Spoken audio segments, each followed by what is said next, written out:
Assalamualaikum, selamat datang di channel kami Ijai Inspirasi. Di channel ini berisi kisah-kisah dan cerita inspiratif dan motivasi yang tak hanya menggugah jiwa, tapi juga memperkaya pengetahuan kita. Di video kali ini kita akan mengisahkan tentang 10 penyebab kenapa kita selalu merasa miskin dan serba kekurangan padahal Allah sudah memberikan kita banyak harta. Namun sebelum kita mulai, alangkah baiknya untuk dukung channel kami dengan cara like, komen dan subscribe, dan tekan ikon loncengnya agar tidak ketinggalan video-video dan kisah-kisah terbaru lainnya. Oke, kalau gitu langsung saja mari kita mulai kisahnya. Ketahuilah bahwa semua rezeki itu dari Allah Ta'ala. Terkadang Allah luaskan rezeki kepada seseorang, dan terkadang Allah sempitkan juga. Tugas kita adalah menerima semua putusan Allah dengan sabar, syukur dan qanaah atau merasa cukup dengan apa yang Allah karuniakan. Dan itulah kunci kebahagiaan. Rasulullah Shallallahu Alaihi Wasallam bersabda, sungguh beruntung orang yang sudah berislam, lalu Allah beri rezeki yang secukupnya, dan Allah jadikan hatinya qanaah atau merasa cukup dengan apa yang dikaruniakan kepadanya. Hadis riwayat Muslim nomor 1054. Andai Bani Adam memiliki 2 lembah yang penuh dengan harta, maka dia akan mencari lembah yang ketiga. Dan tidak ada yang bisa memenuhi perut Bani Adam kecuali tanah, yaitu kematian. Hadis riwayat Bukhari nomor 6436 dan Muslim nomor 1048. Terkadang, betapapun banyak yang Allah berikan, sebagian orang masih saja akan merasa miskin dan kurang. Sehingga hidupnya tidak pernah bahagia karena selalu merasa demikian. Maka dari itu, mari kita kenali sebab-sebab seseorang yang selalu merasa miskin dan merasa kekurangan, dan semoga kita bisa merenungkan dan mengambil faedah darinya. Oke, langsung saja berikut kisahnya. Yang pertama, karena tujuannya untuk dunia. Jikalau ia hidup dan ambisi terbesarnya adalah mencari dunia, dan bukan akhirat, maka Allah akan jadikan kefakiran di depan matanya, ia akan terus merasa miskin dan merasa kekurangan. Nabi Shallallahu Alaihi Wasallam bersabda, barang siapa ambisi terbesarnya adalah dunia, maka Allah akan cerai-beraikan urusannya, Allah jadikan kefakiran di depan matanya, dan ia tidak mendapatkan dunia kecuali sesuai apa yang telah ditetapkan baginya.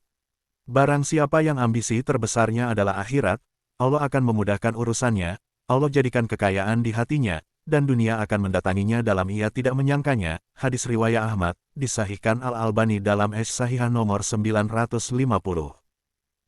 Yang kedua yaitu karena jahil terhadap ilmu agama.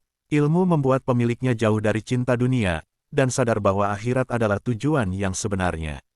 Di dalam Al-Quran Allah Ta'ala mengisahkan tentang Qarun yang artinya, maka keluarlah Qarun kepada kaumnya dalam kemegahannya. Berkatalah orang-orang yang menghendaki kehidupan dunia, moga-moga kiranya kita mempunyai seperti apa yang telah diberikan kepada Qarun, sesungguhnya ia benar-benar mempunyai keberuntungan yang besar. Berkatalah orang-orang yang dianugerahi ilmu, kecelakaan yang besarlah bagimu, pahala Allah adalah lebih baik bagi orang-orang yang beriman dan beramal saleh, dan tidak diperoleh pahala itu, kecuali oleh orang-orang yang sabar. Quran Surah Al-Qasas ayat 79-80. Orang yang berilmu akan paham kekayaan hakiki bukanlah kaya harta benda, namun kekayaan hakiki adalah kaya hati. Rasulullah Shallallahu Alaihi Wasallam bersabda, bukanlah kekayaan itu adalah banyaknya harta benda, namun kekayaan yang hakiki adalah kekayaan hati. Hadis riwayat Muslim nomor 6446 dan Muslim nomor 1051. Yang ketiga yaitu mengikuti bisikan syaitan. Orang yang selalu mengikuti bisikan setan dengan berbuat maksiat dan bid'ah, maka setan pun akan menakut-nakutinya dengan kefakiran lalu menyuruh manusia tersebut berbuat maksiat, bid'ah dan kesyirikan demi untuk mencari dunia. Allah Ta'ala berfirman, syaitan menjanjikan, menakut-nakuti kamu dengan kemiskinan dan menyuruh kamu berbuat kejahatan, kikir, sedang Allah menjadikan untukmu ampunan daripadanya dan karunia. Dan Allah maha luas karunia-Nya, lagi maha mengetahui. Quran Surah Al-Baqarah ayat 268. Orang yang terbawa oleh bisikan setan ini akan terus merasa kurang dan kurang, sehingga akhirnya ia menjalani jalan-jalan yang diharamkan untuk bisa mendapatkan harta. Dan yang keempat ialah karena banyak bergaul dengan orang kaya dan kurang bergaul dengan orang miskin.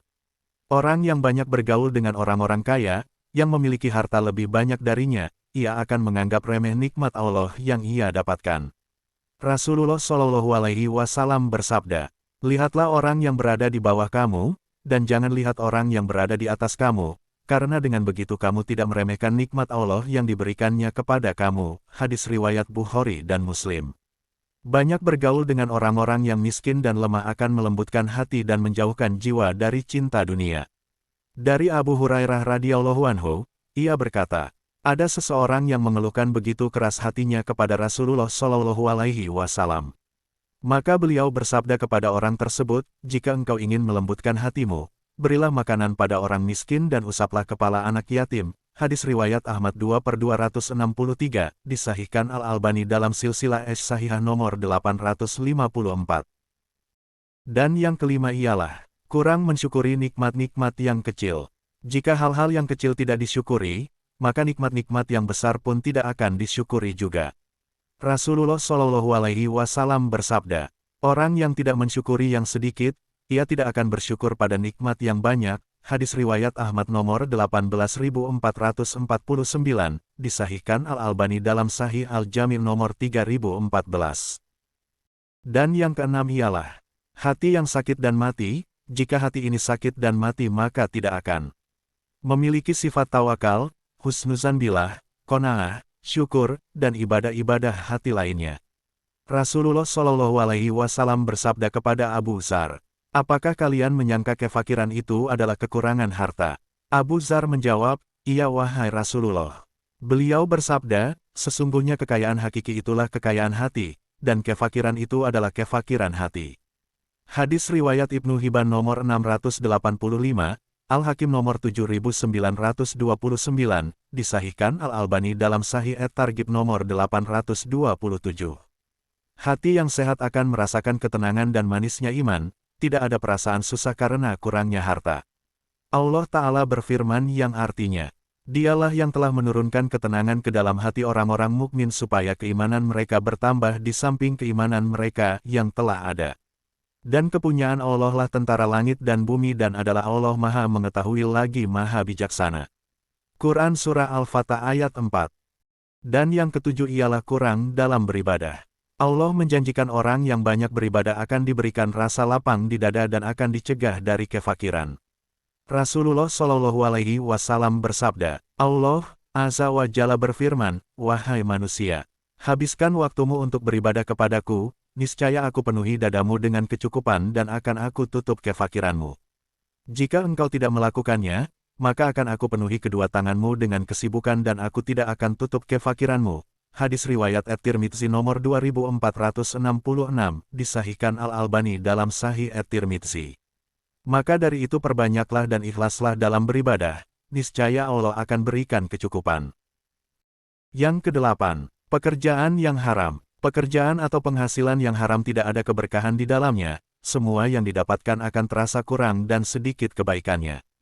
Contohnya harta riba, Allah Subhanahu wa Ta'ala berfirman, Allah menghancurkan harta riba dan menyuburkan sedekah. Dan Allah tidak menyukai setiap orang yang tetap dalam kekafiran, dan selalu berbuat dosa. Quran Surah Al-Baqarah ayat 276. Rasulullah Shallallahu Alaihi Wasallam pun bersabda, tidak masuk surga daging yang tumbuh dari harta haram. Setiap daging yang tumbuh dari harta haram, maka api neraka lebih layak baginya. Hadis riwayat Ahmad nomor 15284, disahihkan Al-Albani dalam silsilah As-Sahihah 6/214. Dan yang kesembilan yaitu, tidak mau bekerja atau pemalas. Ketika seseorang tidak mau berusaha dan malas mencari rezeki, bagaimana mungkin ia lepas dari kefakiran? Maka bagi laki-laki, tidak boleh malas dan enggan bekerja. Umar radhiyallahu anhu berkata, wahai para pembaca Quran yaitu ahli ibadah, angkatlah kepada kalian, bekerjalah, sehingga teranglah jalan. Lalu berlombalah dalam kebaikan, dan janganlah menjadi beban bagi kaum muslimin. Hadis riwayat Al-Baihaqi dalam Syu'abul Iman. Para lelaki kaum muslimin tidak boleh malas bekerja, karena mereka bertanggung jawab memenuhi nafkah keluarganya. Rasulullah Shallallahu Alaihi Wasallam bersabda yang artinya, mukmin yang kuat lebih baik dan lebih dicintai Allah daripada mukmin yang lemah. Namun setiap mukmin itu baik. Semangatlah pada perkara yang bermanfaat bagimu, dan mintalah pertolongan kepada Allah dalam perkara tersebut dan jangan malas. Jika engkau tertimpa musibah, maka jangan kau ucapkan, andaikan saya melakukan ini dan itu. Namun ucapkan, qadarullah wa masya'a fa'ala, ini takdir Allah, apa yang Allah inginkan itu pasti terjadi.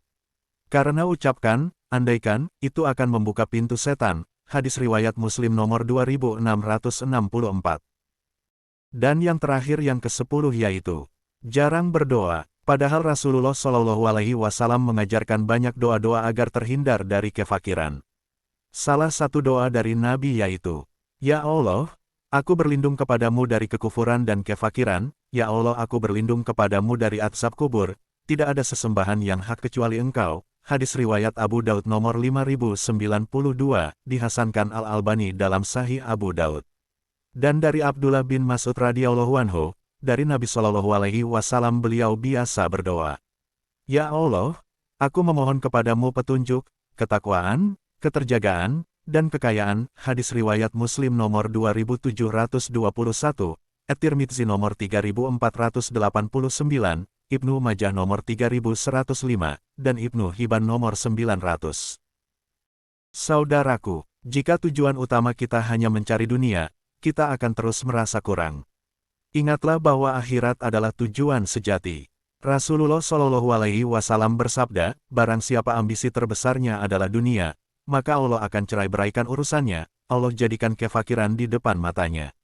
Namun, jika ambisi kita adalah akhirat, Allah akan memudahkan urusan kita dan memberi kekayaan hati. Kisah ini mengandung pesan moral yang sangat relevan, terutama dalam menghadapi perasaan kurang dan kekurangan. Fokuskan tujuan hidup pada akhirat, bukan hanya dunia. Kekayaan duniawi tidak akan pernah cukup, tetapi kebahagiaan sejati terletak pada kepuasan hati dan ketenangan batin. Rasulullah Shallallahu Alaihi Wasallam mengajarkan bahwa kebahagiaan sejati datang dari qanaah, merasa cukup dengan apa yang Allah berikan. Jangan jahil terhadap ilmu agama. Pelajari ajaran Islam dengan tekun dan terus berusaha meningkatkan pemahaman. Ilmu akan membuka pintu rezeki dan memberikan kebijaksanaan dalam menghadapi kehidupan. Nikmat-nikmat kecil yang sering kita abaikan sebenarnya merupakan bagian dari rezeki. Berhentilah merasa kurang dan mulailah bersyukur atas apa yang telah diberikan Allah.